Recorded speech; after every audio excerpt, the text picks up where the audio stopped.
कौन आपणक घुंगुड़ी मारिबा अभ्यास आपणक घर लोकक निद हजई सारलानी कि?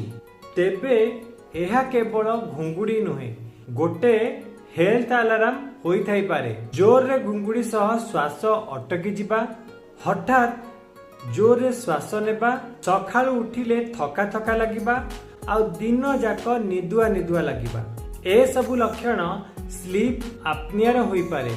तेणु आज तीनोटी जिनस उपरे आपण फोकस करंतु। जदि आपण को ओजन अधिक हो गलानी तेबे ताकू कंट्रोल को आनिया पे प्रयास करंतु। डिनर एवं रातिर सोइबा समय मध्य रे एक व्यवधान रखंतु।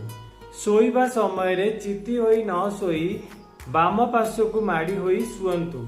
जदि घुंगुड़ी सहित आपण को श्वास मध्य अटकी जाउची तेबे याकू हल्का रे नियंतु नाही। आउ दीर्घ दिन आपण घुंगुड़ीर कौनसी समाधान पाउनाहांती तेबे आमको डीएम करंतु। आम टीम तरफ संपूर्ण सपोर्ट सिस्टम प्रोवाइड करा जिवो।